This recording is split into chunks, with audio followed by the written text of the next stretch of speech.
पिछले माली साल में सरकारी इदारों ने 12,400 अरब रुपए कमाए हैं। पिछले साल हमारा जो इन्हीं सरकारी इदारों का खसारा है ना, वो 300% बढ़ गया।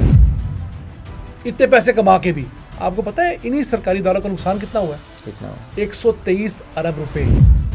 रिच पाकिस्तान में खुश आमदीद। मैं हूं आपका मेज़बान मसूद रज़ा और मेरे साथ मौजूद हैं अब्दुर्रहमान साहब। अब्दुर्रहमान साहब से मेरा एक हमेशा आर्गूमेंट रहता है, ये कहते हैं कि सरकारी इदारे बेच देने चाहिए, प्राइवेट कर देने चाहिए, और मैं चाहता हूं कि सरकारी इदारों की मैनेजमेंट बेहतर की जाए। उसकी हालिया एग्जाम्पल आपके सामने रखता हूं कि पिछले माली साल में सरकारी इदारों ने 12,400 अरब रुपये कमाए हैं। तो नाज़रीन, चलते हैं अब्दुर्रहमान साहब की तरफ और जानते हैं उनसे कि उनको आखिर क्या मसला है, वो क्यों पड़े हैं हमारे सरकारी इदारों के पीछे। जनाब अली, 12,400 रुपये कमा के दिए आपको, फिर क्या मसला है? नहीं, बात तो ठीक है आपकी, इसमें दूसरी राय कोई नहीं है।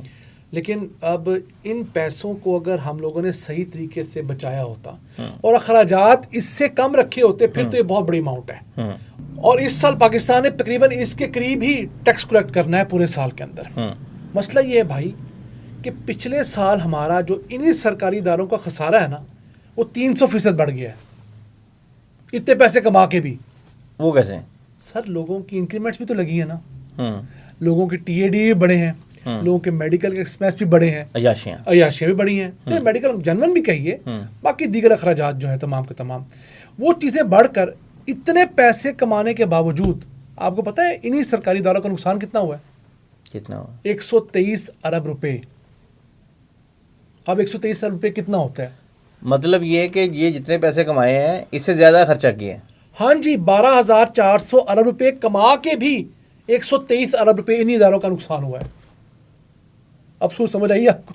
बिल्कुल सही कहते हैं जी आप। देखिए, आपकी बात से मैं पार्शियली एग्री करता हूँ, लेकिन उसका मसला ये है कि आप अच्छी नेक मैनेजमेंट लाएंगे कहाँ से? मेरा ये पॉइंट है सर कि 12,400 अगर हमने किया है, एक अचीवमेंट तो है ना, बहुत बड़ी अमाउंट तो है। अगर यही हम थोड़ी सी रीस्ट्रक्चरिंग कर दें, जो हमने याशियाँ फजूल की पाल रखी हैं, ओवरलोड कर रखा है इदारों को मुलाजमिन के साथ, अगर उनको हम थोड़ा सा फिल्टर आउट कर दें तो ये नंबर बढ़ाया जा सकता है। और ये जो दूसरा नंबर आपने 123 अरब का किया है कि नुकसान इतना ज़्यादा हुआ है, तो उसको भी तो कम किया जा सकता है ना। इसको हम इस पर नो लॉस नो गेन पे भी ला सकते हैं ना। लेकिन मसला है भाई, कौन करेगा? साले मैनेजमेंट वो कहाँ से आएगी बताएं? नेक सऊदी अरब से इंपोर्ट करनी पड़ेगी हमें। नेक और साले लोग। सर, हर इदारे में ईमानदार लोग मौजूद है। देखिए, ये हम कहने को कहते हैं, मुझे बताइए, पाकिस्तान पूरे पे नजर डालिए, कोई कमोबेश पाकिस्तान में 7,500 सरकारी इदारा है। 7,500 जी, यूनियन काउंसिल के लेवल से लेके आप पार्लियामेंट तक चले जाएं, ठीक है जी, हर लेवल के हम हर टियर के अथॉरिटीज की बात भी कर रहे हैं, ऑर्गेनाइजेशंस की बात भी कर रहे हैं, डिपार्टमेंट्स की बात भी कर रहे हैं, मिनिस्ट्रीज की बात भी कर रहे हैं। मुझे बताइए, कौन सा इदारा आप बता दीजिए आइडियल है सरकारी सतह पर? फिलहाल तो कोई भी नजर नहीं आता। खत्म हो गई ना बात। इसका मतलब यह है कि पाकिस्तान में मैनेजमेंट का क्राइसिस है भाई, वसाइल का क्राइसिस कभी नहीं है। हमारा ये प्लेटफॉर्म रिच पाकिस्तान है, हम इन पर गाए बगाए लोगों को बताते रहते नहीं कि हमारे पास 9 अरब बैरल तेल है, 200 ट्रिलियन क्यूबिक फीट गैस, फला फला फला है, लोहा है, तांबा है। प्रॉब्लम ये है कि भाई हमारे पास मैनेजमेंट नहीं है उन चीज़ों को टैकल करने के लिए। तो मैनेजमेंट कहाँ से लाई जाए फिर? हाँ, ये हमारा बहुत बड़ा प्रॉब्लम है।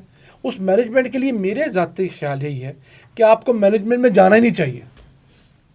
प्राइवेट कर दें। हाँ, अब की वजह क्या भाई? क्यों कर दें? हम इतने सालों से 70 साल से इदारे चलते आ रहे हैं, उनको जाहिर बात है वक्त के साथ साथ उसकी रीमॉडलिंग होनी चाहिए, रीस्ट्रक्चरिंग उसकी होनी चाहिए, पढ़े लिखे नौजवानों को आगे आना चाहिए। सर, ये इदारे बूढ़े हो गए हैं, जैसे आपके वालिद साहब बूढ़े होकर रिटायर हो गए ना, मेरे वालिद साहब रिटायर जिंदगी गुजार रहे हैं, तो इन इदारों को रिटायर कर देना चाहिए। हम वही कह रहे हैं। देखिए, अब ये इदारे की अक्सरियत ऐसी है कि वो आज 21वीं सदी के मॉडल पे नहीं चल सकते। सर, इदारे मुल्क की शान होते हैं ना। सर, वो शान होते हैं, वो शान जो होते हैं वो 5, 10, 15 इदारे होते हैं जिनको रखना आपकी स्ट्रेटेजिक मजबूरी होती है, ठीक है नी। उसके बाद जो बाकी आपके डिपार्टमेंट्स हैं ना, मतलब मिसाल के तौर पे मैं आपको एक मिसाल देता हूँ कि अब आपने जी रेस्क्यू का इदारा चलाना है, आपने एक एम्बुलेंस सर्विस चलानी है। चलिए, आप कह सकते हैं जी कि ये रियासत की जिम्मेदारी है, रियासत इसके ऊपर तमाम मामला करेगी। अब रियासत अगर फिल्ट्रेशन प्लांट चलाने चल पड़ेगी ना, तो अब खराबियाँ होंगी। अब पाकिस्तान में कुछ 4,500-5 हज़ार यूनियन काउंसिल है, हर यूनियन काउंसिल में एक फिल्ट्रेशन प्लांट भी हम अज्यूम कर लेना, तो उसका फिल्टर कौन चेंज करेगा, उसका जनरेटर कौन चलाएगा, उसका जो हर फिल्टर पे 3 बंदे होते हैं। हाँ, अब बताइए, ये देखिए, ये भी आपको छोटी सी मिसाल दे रहा हूँ। इस मुल्क के अंदर अगर 7,500 इदारे ना, वो लोगों को सर्व भी कर रहे हैं, इसमें दूसरी राय कोई नहीं है। लेकिन मसला ये है भाई कि हमारा मुल्क और हमारे जैसी मईशत इतनी बड़ी इकोनॉमी जो कि इस तरह चल रही है वो नहीं चला सकते। सर मेरा लेकिन आर्गुमेंट यही कुछ है। कुछ सहूलियत जो है ना, जो सरकारी इदारे दे रहे हैं, अगर उनको हर इदारे को प्राइवेटाइज कर दिया जाएगा तो वो जारी बात है जो सेठ उसको खरीदेगा तो वो फिर वो उसका वो निकालेगा तो आवाम की हड्डियों से ही ना। अगर आप सरकारी अस्पताल प्राइवेट कर देंगे, जिसकी एग्जांपल अभी मेरे घर के पास जो अस्पताल है वो सरकारी अस्पताल था, ठीक है, वो गवर्नमेंट ने क्या है कि एक प्राइवेट पार्टनरशिप पे करके उसको कर दिया।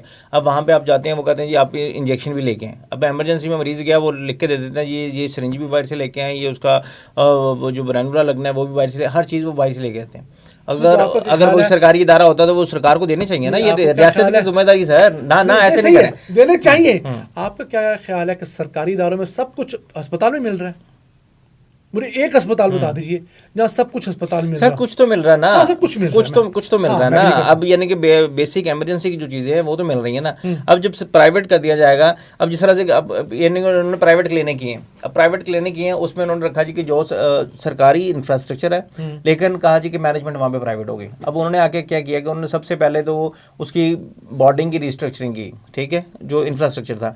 अब उसमें से जो कीमती फर्ज करें कि भारी वजनी दरवाजे लगे हुए थे, वहाँ से उन्होंने वो दरवाजे उतारे महंगे सेठ ने, और वहाँ पे उन्होंने वो हल्के जो आर्टिफिशियल से दरवाजे होते हैं वो लगा दिए, चिंगाठे वहाँ से निकाल दिए, पुरानी लकड़ियों की खबर लेके आए। ये कहाँ पर हुआ है सर? ये सर जितने सरकारी अस्पताल हैं वहाँ पे यानी कि जो छोटे रूरल एरियाज में है, ठीक है, BHUs की बात करें जी। अब वहाँ पे अब इन्होंने कहा जी कि जो पहली 100 पर्ची है वो सरकारी कंसीडर होगी, और उसके बाद जब ये 101 बंदा आएगा तो वो प्राइवेट क्लिनिक की तरफ चला जाएगा। ठीक है। अब सरकारी अस्पतालों में तो आम रूटीन में 250-300 नंबर लग रहा होता है। हाँ, तो वो जो बाकी जो लेट होगा थोड़ा सा, ये भी तो हो सकता है 100 पर्चियां खुद रख लें और शुरू ही 101 से करें। ये भी सर ये भी तो 2 नंबरी होती है ना। लेकिन मेरा फिर आपके साथ आर्गुमेंट यही है कि हमारे इस मुल्क में हुकूमतें मैनेजमेंट ठीक नहीं कर सकती, क्योंकि हुकूमतों की अपनी मैनेजमेंट खराब है। सर फिर आप ऐसा करें ना कि आप इस मुल्क को दे दें ठेके पे। सर काश इस मुल्क को ठेके पे दे दें। ठेके पे हमने दिया हो। देखिए आपका बजट कौन बनाता है? IMF। ठीक है, तो पीछे बच के गया। अगर आपके घर का बजट मैं बनाना शुरू कर दूं और आप फिर भी चौधरी बन घूमे के मेरा घर है, तो सर देखिए हमने ऑफिशियली या अनऑफिशियली इस मुल्क को ठेके पे दे रखा है। फर्क ये है कि पहले अंग्रेज खुद आके अपना एक हुक्मरान बना दिया करते थे, अब उसने हम में से एक हुक्मरान रखा हुआ है, ठीक है जी, और वो हमें बड़े अच्छी सूट टाइयां पहन कर कुछ अच्छी तकरीरें कर कर और ये बताते हैं कि इस मुल्क पर एलीट कैप्चर है। हालांकि कैसी बात है, इस मुल्क का सदर वो भी एलीट में से है, इस मुल्क का वज़ीर आज़म एलीट में से है, इस मुल्क की वज़ीर आला, इस मुल्क का बाकी आप समझते हैं कि कोई नीचे से इस पोजीशन में होता है कि वो इलेक्शन लड़के इस सिस्टम का हिस्सा बन सके, पॉलिटिकल सिस्टम का? सिस्टम का हिस्सा बन जाता है, ऐसी बात नहीं। आपका खैर पख्तूनख्वा का चीफ मिनिस्टर कहाँ से आया है? इसी क्या आपसे भी छोटी उम्र का है, मुझसे भी छोटी उम्र का है वो। सर वो तो सर एक्सेप्शनल केस है ना। वो तो PTI ने कुछ लोगों को टिकट्स दिए हैं और वो एक नया कल्चर वहाँ पे हुआ। मुझे इस तरह का शशका पीपल्स पार्टी भी करती होती है। सर मुझे मौजूदा पॉलिटिकल एलीट है जो पाकिस्तान के, उनमें से कोई एक बंदा का नाम बता दें मौजूदा गवर्नमेंट में जो बैठा है। नहीं, कोई भी नहीं। अब आपसे क्या करता? इस मुल्क में इलेक्शन लड़ने के लिए आपको 8 से 10 करोड़ रुपया चाहिए मिनिमम। हाँ, ये बात तो है। तो वो 8 से 10 करोड़ गरीब आदमी तो नहीं लगा सकता ना। ऐसा ही है यहाँ पे जब तक आप खाबे शाबे नहीं करते, खाने नहीं करते, बड़े बड़े आप पॉलिटिकल ऑफिस नहीं बनाते, तो यहाँ पे तो लोगों को पता नहीं चलता कि आप इलेक्शन लड़ रहे हैं। तो ये सर डिबेट और साइड पे जाएगी। अभी हम आते हैं 12,400 अरब जो पाकिस्तान ने कमाए हैं। मुझे तो बड़ी खुशी है इस बात की कि अगर एक इदारों में थोड़ी सी अगर रिस्ट्रक्चरिंग कर दी जाए तो ये 12,000 को 20,000 अरब भी किया जा सकता है। सदके जाऊँ मैं आपकी बात पर, आपकी ख्वाहिश पे भी। बस देखें ना सर, ख्वाहिशें तो होती हैं।